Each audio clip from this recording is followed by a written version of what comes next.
నమస్కారం వార్తలకు స్వాగతం. ముందుగా ముఖ్యాంశాలు. 4 ఏళ్లలోనే వైఎస్ఆర్ నేతన్న నేస్తం ఇతర సంక్షేమ పథకాల ద్వారా అందించిన మొత్తం 3,706 కోట్ల రూపాయలని జగన్ వెల్లడి. అభివృద్ధి చెందుతున్న దేశానికి ఉపాధి, అభివృద్ధి మరియు కొత్త అవకాశాల ఏకైక మార్గం ఎమ్మెల్సీ కవిత వెల్లడి.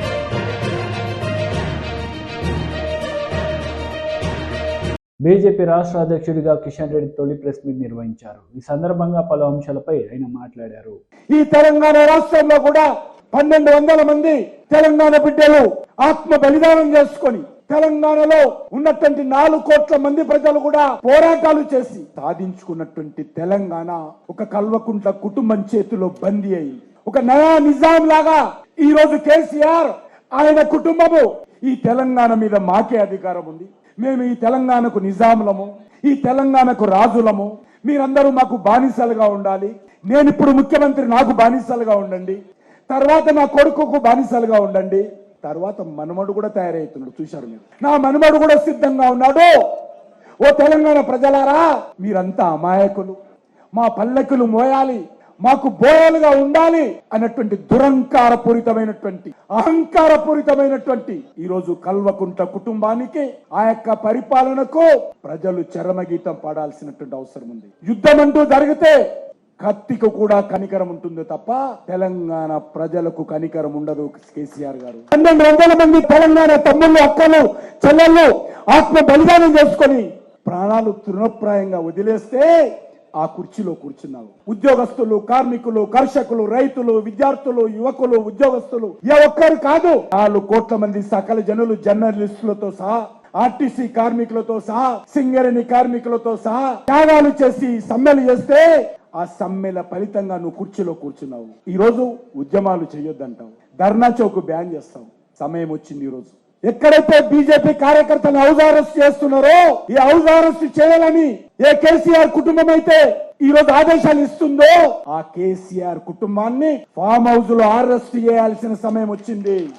హౌస్ అరెస్ట్ కాదు, ఫామ్ హౌస్ అరెస్ట్ చేయిస్తాము. రోజులు లెక్క పెట్టుకోండి. రజాకారులనే పరిగెత్తించి కొట్టినటువంటి చరిత్ర నా తెలంగాణ సమాజాన్ని. తుపాకులు వస్తే కూడా లెక్క పెట్టకుండా నా తెలంగాణ ఆడబిడ్డల రోజు నిజాం ప్రభుత్వానికి వ్యతిరేకంగా, రజాకారులకు వ్యతిరేకంగా మిర్చి పొట్లాలు చేతబట్టి రోకలు బంద్. హైదరాబాద్లోని ఎంసీఆర్ హెచ్ఆర్డీఐలో యువ రాష్ట్రంగా ఉండే సవాళ్లు అనే అంశంపై అభయ్ త్రిపాఠి స్మారక ఉపన్యాసం అందించారు మంత్రి కేటీఆర్. ఈ రాష్ట్రంని గొప్ప నాయకులు పాలించారని గుర్తు చేశారు. Properly and judiciously. So we have not only ensured that the 46,000 lakes and tanks in Telangana are given the much needed fillip through Mission Kakatiya. We have strengthened these lakes, tanks. We have done it in a mission mode and ensured that every drop of water that trickles in benefits not only that village but the entire groundwater table around in the surrounding habitations as well. We also have ensured that not just these small resources but also the large resources that we need, because River Godavari and Krishna run at a much lower contour compared to the entire state of Telangana. Hyderabad as a city is at 535 meters above sea level. The highest mount in Telangana is at 650 meters, whereas Godavari runs at about 80-90 meters above sea level. So the only way we can actually use this water and bring this water to our barren fields is by way of lifting them through multiple stages. That's exactly what we have done. People talk about China.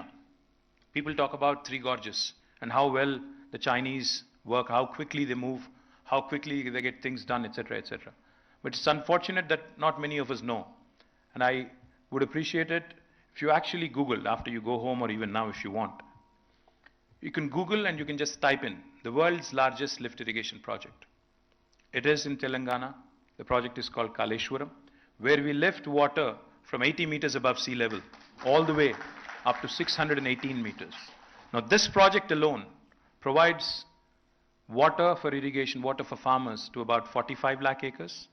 It provides for drinking water needs of Hyderabad. It also has 15% earmarked for industrial consumption. And this is literally a lifeline for the entire northern part of Telangana.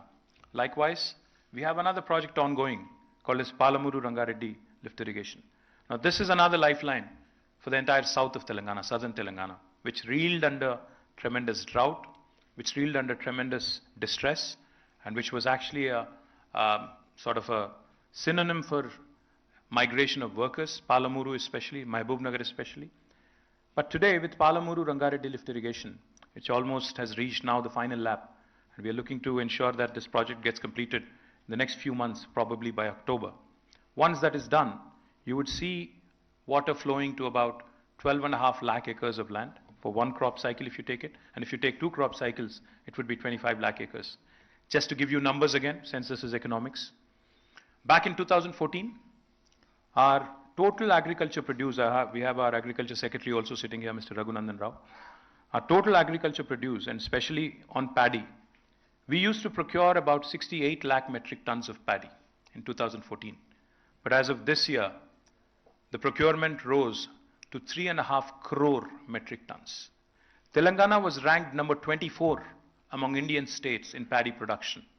This year, we are ranked number 2, second only to Punjab. Number 1, I'm sorry, we are ranked number 1, surpassing Punjab. So we have literally become the rice bowl of India. So that is the transformation that this focus on water has helped. Not only have we become the first state in India to give a potable drinking water connection to each and every home, we have secured the water needs of Hyderabad city as well. Hyderabad drinking water needs have been taken care of till the year 2052 by way of bringing water from Krishna and Godavari. Of course, the dream is to improve. The dream is to come from alternate day supply to every day and ensure that eventually we get to a stage, where like the first world where you get 24/7 water as well. That's the dream. So water has been a very, very important subject, and we have done some amazing things, and we have inspired the nation. Today, after Telangana has completed Mission Bhagirath, Government of India has woken up after several years and has started a new project called as Har Ghar Jal Jeevan Mission, which is good because, we need to learn from each other. And now they've also embarked on this mission. Gujarat, I'm told, is also there. Goa, I'm told, also has completed 100%. Very proud. As an Indian, as a fellow Indian, as a citizen, I think nothing makes me more proud. Because I remember there was a time when I was a student, there was a saying.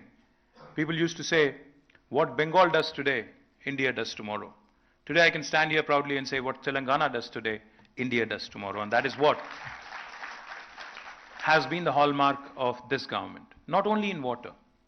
We have done exceptionally well in making sure that even fiscal prudence has been taken into account. A lot of people accuse us of a lot of things. But I can tell you with a lot of confidence, the way we have leveraged the economy, the way the GSDP kept growing, the way the per capita kept growing, has given us scope to raise debt. Has given us scope to raise debt and invest in infrastructure.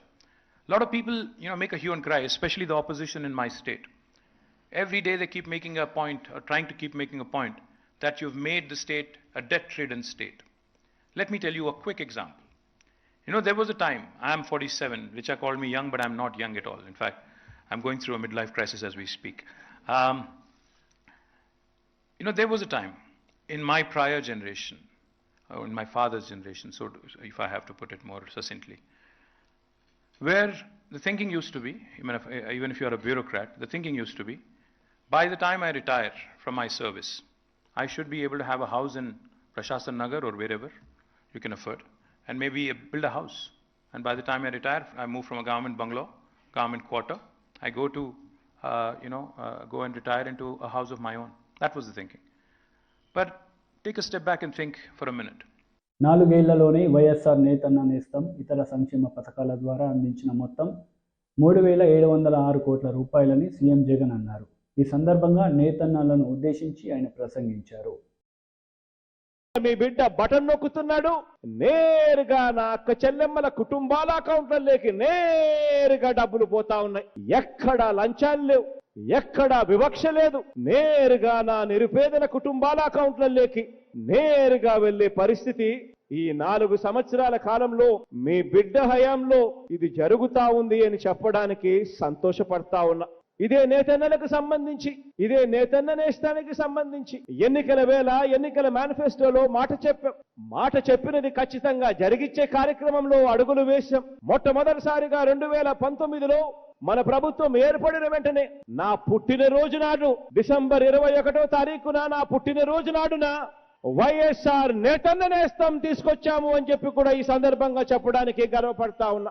ఆ రోజు నుంచి వేసిన ప్రతి అడుగు ఈ రోజుటికి వరుసగా 5వసారి ఈ 50 నెలల కాలంలోనే నేతన్నలకు తోడుగా నిలబడగలిగే, నేతన్నలకు అండగా నిలబడుతూ ఆ నేతన్నల కోసం వారికి ఇచ్చిన సామాజిక పెన్షన్లు మరో 1396 కోట్ల రూపాయలు నేరుగా వాళ్ళ చేతుల్లో పెట్టగలిగే, నవరత్నాల్లోని ఇతర పథకాల ద్వారా మరో 871 కోట్ల రూపాయలు పెట్టగలిగే, బకాయిలు మరో 468 కోట్ల రూపాయలు, ఈ నేతన్న నేస్తం కార్యక్రమం ద్వారా మరో 970 కోట్ల రూపాయలు వెరసి మొత్తంగా 3706 కోట్ల రూపాయలు నేతన్నల సంక్షేమం కోసం మీ బిడ్డ ప్రభుత్వం దేవుడు దయతో చేయగలిగింది అని చెప్పి సందర్భంగా చెప్పడానికి గర్వపడతా ఉన్నా. ఆలోచన చేయమని అడుగుతా ఉన్నా. ఎక్కడ గత ప్రభుత్వం చంద్రబాబు నాయుడు గారి హయాంలో ఎక్కడ 5 సంవత్సరాలు కలిపి 450 కోట్ల రూపాయలు, ఎక్కడ మీ బిడ్డ ప్రభుత్వంలో ఈ 50 నెలల కాలంలోనే 3706 కోట్ల రూపాయలు ఎక్కడా అని ఆలోచన చేయమని అడుగుతా ఉన్నాను. కార్యకర్తలే పార్టీకి బలం, నాయకుల కంటే బీజేపీ గొప్పది, కార్యకర్తలు కష్టపడితేనే మేము నాయకులుగా ఎదిగామన్నారు బండి సంజయ్. తెలంగాణలో స్వార్థ రాజకీయాలను అంతం చేయాలని పిలుపునిచ్చారు. బీజేపీని అధికారంలోనికి తీసుకురావాల్సిన బాధ్యత కార్యకర్తలపైనే ఉందని తెలిపారు. డబుల్ బెడ్రూమ్ పరిశీలించడానికి వెళ్తున్నటువంటి ఒక కేంద్ర మంత్రిని అంతమంది పోలీసులు చుట్టుముట్టి ఈ విధంగా దౌర్జన్యంగా నిరంకుశంగా అరెస్ట్ చేసిన విషయాన్ని తెలంగాణ సమాజం ఒక్కసారి గుర్తించాల్సిన అవసరం ఉంది. రాష్ట్ర ముఖ్యమంత్రి తప్పకుండా 100 రోజుల్లో ఇదే కిషన్ రెడ్డి గారి నేతృత్వంలో నువ్వు ఇచ్చిన హామీల విషయంలో ఎట్టి బస్సులో ఉద్యమిస్తాం, నీ సంగతి తెలుస్తాం. ఇలా వర్షాల వల్ల తెలంగాణ రాష్ట్రం మొత్తం పేదలందరూ అతలకుతలమయ్యారు. ఇంతవరకు రాష్ట్ర ముఖ్యమంత్రి స్పందించలే. ఫామ్ హౌస్ లో ఉన్నాడు, ప్రగతి భవన్ లో ఉన్నాడు రాష్ట్ర ముఖ్యమంత్రి. నిజమైన రైతులు ఎవ్వరు ముఖ్యమంత్రి అన్నారన్న. ఆ టీఆర్ఎస్ పార్టీలకే ఏదో ఒక వేషం వేస్తాడు, పెద్ద టోపీ పెట్టి ఇట్లా స్టిక్ పట్టుకొని కాలక్షణం పీకురాని కాలక్షణం కట్టని ముంచేది. ఇవాళ నీ పుట్టుకేందో నువ్వేందో మమ్మల్ని బతుకులు నాశనం చేసుకుని రైతులు బాధపడుతుంది. ఇవాళ భారతీయ జనతా పార్టీ కార్యకర్త కమిట్మెంట్ అన్న సిద్ధాంతం కోసం పనిచేసే కార్యకర్తలు, భారతీయ జనతా నాయకులు ముఖ్యం, కార్యకర్తలు ముఖ్యం, పార్టీ సింబల్ ముఖ్యం. అరే మీరందరూ కష్టపడుతున్నా అందరం గెలుస్తామన్నా. అటువంటి పరిస్థితుల్లో తెలంగాణ రాష్ట్రంలో మన అధికారం రావాలన్నా, తెలంగాణ రాష్ట్రంలో మనం అధికారం రాకుంటే మళ్ళా బీఆర్ఎస్ పార్టీ అధికారం రాదన్నా, కాంగ్రెస్ పార్టీ అసలే రాదన్న. కాంగ్రెస్ పార్టీ వచ్చేది మనమే. నిన్ననే బయటకు వచ్చాడన్నా గజ్వేల్ కార్యకర్తలు, నిన్ననే ఫోన్ చేసి మాట్లాడన్నా. శివాజీ స్టాచ్యూ దగ్గర ఒక ఫాల్త్ గారు వచ్చి టాయిలెట్ చేస్తే ఊకుంటామన్నా. ఇలా వాడిని జైలుగా పంపడం కాదన్నా, మన కార్యకర్తలను జైలుగా పంపితే నిన్ననే బెయిల్కెళ్ళి బయటకు వచ్చిన హీరోలు అందరు పోయి జైల్లో కలిసినన్నా. ఒక్కసారి వాళ్ళు అనుకున్నా, వాళ్ళు ఒక్కసారి అనుకుంటే జోష్ వస్తున్నా వీరుడు వాళ్ళందరూ గజ్వేల్ కార్యకర్తలు, వాళ్ళందరికీ నిజంగా హ్యాట్స్ ఆఫ్ అన్న కార్యకర్తలందరూ కూడా.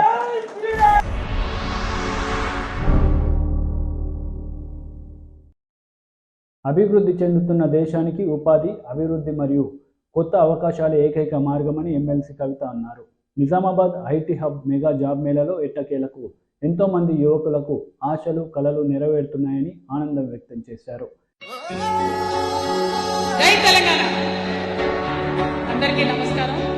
గౌరవనీయులు అన్న బిగాల గణేష్ గుప్తా అన్న గారికి ఫస్ట్ ఆఫ్ ఆల్ మీరందరూ ఒకసారి పెద్దగా అప్లాస్ చేయాలి దయచేసి, గట్టిగా. ఎందుకంటే ఈ really took a lot of effort, ఈ really took a lot of interest. వచ్చిన వాళ్ళందరికీ ఫెసిలిటీస్ బాగుండాలి. మీ అందరు వచ్చిన తర్వాత ఇంటర్వ్యూస్ అటెండ్ అయ్యేటప్పుడు ఇబ్బంది పడొద్దు. ప్రతి ఒక్కరు కూడా చాలా టెన్షన్తో వస్తారు, ఇంటర్వ్యూ ఉంది ఏదో ఉంది అని. సో ఆ టెన్షన్కి మీరు గురి కాకుండా ఫ్రీగా వచ్చి కంఫర్టబుల్గా అటెండ్ అవ్వాలని ఇంట్రెస్ట్ తీసుకున్న గణేష్ గుప్తా అన్న గారికి దయచేసి మళ్ళీ ఒక్కసారి applause please, because he did a lot for us. Thank you so much. అదేవిధంగా మహేష్ బిగాల గారు మన టీఆర్ఎస్ పార్టీలో ఎన్ఆర్ఐస్ని కోఆర్డినేట్ చేస్తారు. అట్లనే ఇన్వెస్ట్మెంట్ మన ఐటీ హబ్కి తీసుకురావడానికి కూడా ఆయన చాలా ఎఫర్ట్ పెట్టినారు. ఇవాళ ఇక్కడికి వచ్చినటువంటి కంపెనీస్ అన్నీ కూడా మహేష్ బిగాల గారి ఆధ్వర్యంలో పర్సనల్గా ఒక్కొక్క సీఈఓతో మాట్లాడి ఆయన తీసుకొచ్చినారు. కాబట్టి వారికి కూడా ప్రత్యేకంగా అభినందనలు తెలియజేస్తూ ఉన్నాను. అట్లానే థ్యాంక్ యూ. అట్లానే వేదిక మీద గౌరవనీయులు జిల్లా పరిషత్ చైర్మన్ గారు, మన విమెన్ కమిషన్ మెంబర్ గారు, మేయర్ గారు, మన ఆకుల లలితమ్మ గారు, అట్లానే ప్రభాకర్ రెడ్డి గారు అందరు ఉన్నారు. అందరికీ ధన్యవాదాలు. అందరికన్నా ఎక్కువ నిప్పు కనికెళ్ళండి మా నిజామాబాద్ యంగ్స్టర్స్ అందరికీ కూడా ధన్యవాదాలు. జై తెలంగాణ, జై తెలంగాణ. ఈరోజు మీకు ఒక చిన్న బ్యాక్గ్రౌండ్ అర్థం అవడానికి చెప్తాను. ఇదివరకు ఐటీ ఉద్యోగాలంటే ఇండస్ట్రీస్ అంటే హైదరాబాద్, బెంగళూరు, పూణే, ఇంకెక్కడెక్కడికో పోవాలని ఒక ఆలోచన. సో తెలంగాణ రాష్ట్రం వచ్చిన తర్వాత గౌరవ ముఖ్యమంత్రి గారు ఆలోచన చేసి మొత్తం ఐటీ కంపెనీలన్నీ హైదరాబాద్ చుట్టే ఉంటే మరి రూరల్ బ్యాక్గ్రౌండ్ నుండి వచ్చేటటువంటి పిల్లలకు ఏం చేయాలి అన్నది ఒక ఆలోచన చేశాం. అందులో కూడా మరీ ముఖ్యంగా ఓన్లీ ఇంజనీరింగ్ చేసిన వాళ్ళకు, ఓన్లీ ఐటీ కోర్సెస్ చేసిన వాళ్ళకు కాకుండా డిగ్రీ చేసిన వాళ్ళకు, డిప్లొమా చేసిన వాళ్ళకు, లేకపోతే నిజామాబాద్, ఆర్మూర్, జక్రాన్పల్లి, బాల్కొండ, బోధన్, నవీపేట్ నుండి వచ్చిన ఎక్కడో చిన్న విద్యార్థికి ఒక ఐడియా వస్తుంది, ఏదో చిన్న కంపెనీ పెట్టాలి, ఒక చిన్న యాప్ డెవలప్ చేయాలి, లేకపోతే డెలివరీ చేద్దాం, మనం గూడ్స్ తీసుకెళ్ళి చిన్న ఫర్మ్ పెడదాం అనుకుంటాం. ఎక్కడికి పోవాలి, వాళ్ళు ఏం చేయాలి, దానికి ఒక ఫెసిలిటీ ఉండాలి, దానికి ఒక హబ్ ఉండాలి, ఒక ప్లేస్ ఉండాలి అని ఒక ఆలోచన చేసాం. ఇవాళ ఐటీ హబ్ అంటే పెద్ద పెద్ద కంపెనీల వాళ్ళు వచ్చి వందలాది సీట్లు బుక్ చేసుకోవడం అది ఒక రకం. కానీ నిజామాబాద్లో ఉన్నటువంటి ఒక విద్యార్థి తను ఒక చిన్న ఫర్మ్ స్టార్ట్ చేయాలనుకుంటాడు. అందులో ఇద్దరే ఎంప్లాయీస్ ఉంటారు. You can go to IT hub, you can book 2 seats and your company will start. You can start working on it. మీకు ఒక ఐడియా వచ్చింది అనుకోండి, ఏదో యాప్ చేద్దాం అనుకున్నారు అనుకోండి, సపరేట్గా ఆఫీస్ తీసుకొని దానికి కరెంట్ కనెక్షన్ పెట్టుకొని ఇబ్బంది పడే కన్నా you can go to IT hub, you can book 5 seats, you can start developing your app. ఎందుకోసం ఇది, ఇవాళ ఐటీ హబ్లో ఒక్కొక్క సీట్లో కూర్చోవడానికి మంత్లీ 3,500 రూపీస్ మాత్రమే ఛార్జ్ చేస్తారు. వేరైస్ మీరు బయట ఆఫీస్ పెట్టుకొని బయట కరెంట్ కనెక్షన్ తీసుకొని మొత్తం ఫెసిలిటీ మెయింటైన్ చేయాలంటే more than 15,000 rupees per seat అవుతుంది. సో ఇవాళ తెలంగాణ గవర్నమెంట్ చేసింది ఏంది, మొత్తం బిల్డింగ్ని 3.5 ఎకరాలలో 50,000 స్క్వేర్ ఫీట్లు 40 కోట్ల రూపాయలు ఖర్చు పెట్టి బిల్డింగ్ కట్టించి ఫ్రీగా కరెంట్ ఇచ్చి వాటర్ ఇచ్చి దానిలో మొత్తం సీటింగ్ ప్లగ్ అండ్ ప్లే లాగా. So any company, any person, suppose నువ్వే ఉన్నావు అనుకో, ఓ 6 months నేను రీసెర్చ్ చేసుకుంటా జాబ్ చేయ అనుకున్నావు, you can go to IT hub, you can book a seat 3,500 rupees per month, sit there, do your research, then take a call, what do you want to do in this country. So అట్లా కూడా చేసుకోవచ్చు. So IT hub అంటే ఏదో నేను జాబ్నే ఉద్యోగం కోసం పోతున్నా అనుకోవద్దు. మీరు ఉద్యోగాలు క్రియేట్ చేయాలంటే కూడా మీరు ఐటీ హబ్ని వాడుకోవచ్చు. దయచేసి ఆ విషయాన్ని మర్చిపోవద్దు, ఆ విషయం గురించి ఆలోచన చేయాలి. మన జిల్లా నుండే మనకు చాలా మంది ఇన్స్పిరేషన్ ఉన్నారు. రెడ్ బస్ పేరున్నారు ఎప్పుడన్నా? రెడ్ బస్ ఫనీ మనదే జిల్లా. కాకతీయ శాండ్ బాక్స్ ఉంటుంది, రాజేందర్ రెడ్డి గారు మన జిల్లానే. ఇవాళ అమెరికాలో, ఆస్ట్రేలియాలో ఎక్కడ చూసినా వందలాది మంది నిజామాబాద్ బిడ్డలు వెళ్ళి అక్కడ పెద్ద పెద్ద కంపెనీలు పెట్టిండ్రు. ఇవాళ ఇక్కడికి వచ్చే వాళ్ళు కూడా నిజామాబాద్ వాళ్ళు ఉన్నారు. తెలంగాణ వ్యాప్తంగా కంపెనీస్ పెట్టుకున్న వాళ్ళు మళ్ళీ మన దగ్గరకు వచ్చి జాబ్స్ ఇస్తున్నారు. సో మీ అందరితో నా రిక్వెస్ట్ ఒకటే, ఐటీ హబ్లో ఉన్న స్పేసెస్ వాడుకోండి దయచేసి. ఇవాళ you might get a job, you might not get a job, that is okay, part of life. First ఇంటర్వ్యూలో అందరికీ జాబ్ రావాలని లేదు, చాలా మందికి వస్తుంది, రాదు, different story. But give your best shot. కానీ you can give jobs to 10 people. How can you do that? అది ఆలోచించండి. ఇవాళ మనకు ఐటీ హబ్లో 745 సీట్స్ ఉన్నాయి. 745 సీట్స్లో కంపెనీస్ వచ్చేవాళ్ళు, హైర్ చేసుకునే వాళ్ళు ఒక రకం అయితే, నిజామాబాద్ నుండి కొత్తగా కంపెనీస్ పెడదాం అనుకునే వాళ్ళు, మీ అంతటా మీరు ఏదైనా డెవలప్ చేద్దాం అనుకునే వాళ్ళు, you have a right, you can go to IT hub, you can book the number of seats and start your business. And నేనైతే ఒకటే అనుకుంటా, మనం ఎందుకు జాబ్ చేయాలి, మనం 10 జాబ్లు క్రియేట్ చేయాలి అన్నదే నేను అనుకుంటా. సో అట్లా ఆలోచించవలసిందిగా మీ అందరినీ కూడా నేను దయచేసి రిక్వెస్ట్ చేస్తాను. One more thing you should know, మన ఐటీ హబ్లో 745 సీట్స్ ఉన్నాయి. కానీ దాంతోపాటు టాస్క్ అంటే Telangana academy of skill and knowledge, ఆ సెంటర్ను కూడా పెట్టినాం. అందులో ఒకటేసారి they can train around 1000 students. TDP polit bureau సభ్యులు వర్లరామయ్య మీడియా సమావేశం నిర్వహించారు. ఈ సందర్భంగా పలు అంశాలపై ఆయన మాట్లాడారు. కొంతమంది దొరికారు, కొంతమంది దొరకలేదు. ఈ డేటా కలెక్షన్కి మీరు ఎవరికైనా పంపితే వాళ్ళ ద్వారా ఏదైనా జరిగిందని తన అనుమానాన్ని వ్యక్తం చేస్తే ఆయన మీద కేసు పెడతారండి గౌరవ ముఖ్యమంత్రి గారు? కేసు పెడతారా? అంటే ఎవరు కూడా మిమ్మల్ని ప్రశ్నించకూడదు, మీ ప్రభుత్వ విధానాలనే ప్రశ్నించకూడదు. ఇది ఎక్కడ న్యాయం అని అడుగుతున్నా. పవన్ కళ్యాణ్ గారి గొంతు ఎందుకు నొక్కుతున్నారని నేను అడుగుతున్నా. ప్రతిపక్ష నాయకుడిగా, ఒక రాజకీయ పార్టీకి అధ్యక్షుడిగా ఆయన అభిప్రాయాలను వ్యక్తం చేసినప్పుడు what is the duty of the government?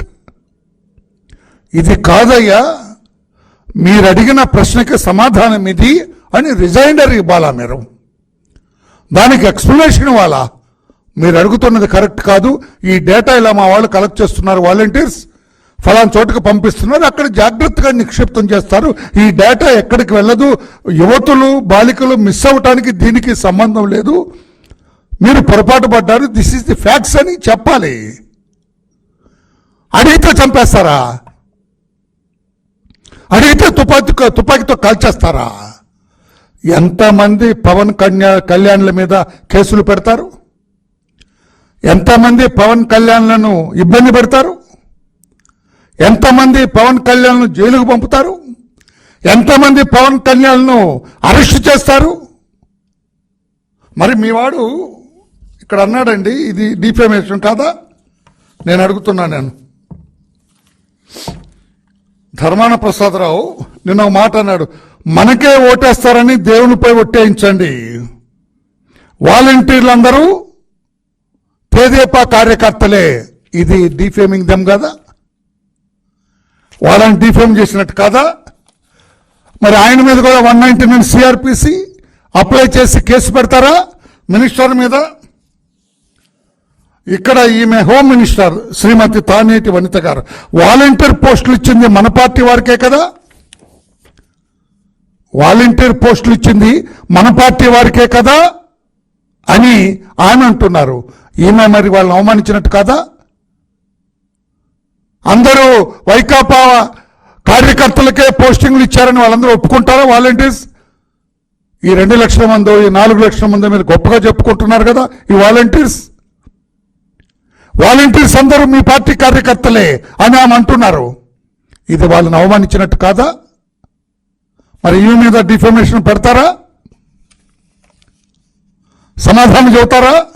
ఇంకా ఏటు విజయసాయి రెడ్డి అతను మరి పబ్లిక్ మీటింగ్లో చెప్పాడు, వాలంటీర్ వ్యవస్థ పెట్టింది మేము, మా పార్టీ కార్యకర్తలందరినీ వాలంటీర్లు చేశాము.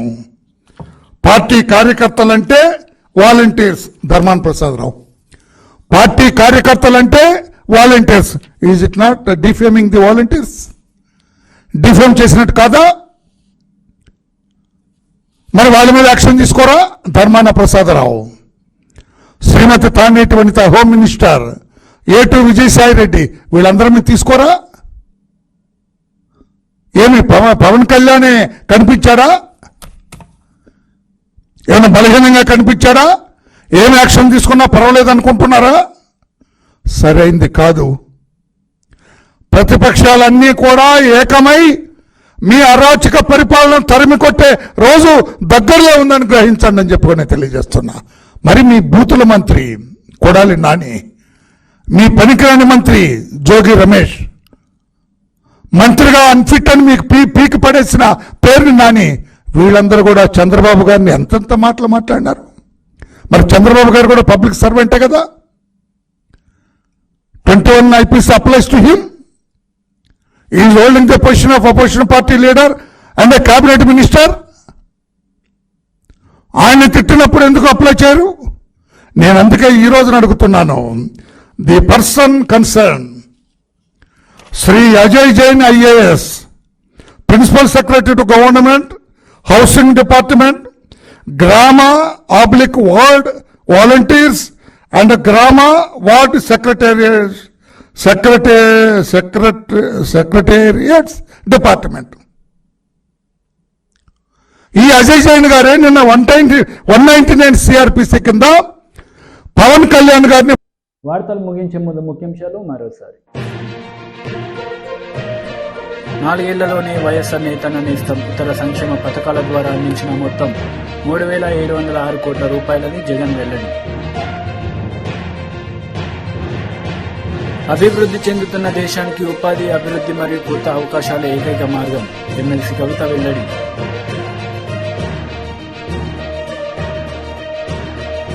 ఈ వార్తలు ఇంతటితో సమాప్తం. తిరిగి ప్రసారమయ్యే వార్తల్లో మళ్ళీ కలుద్దాం. అంతవరకు సెలవు. నమస్తే.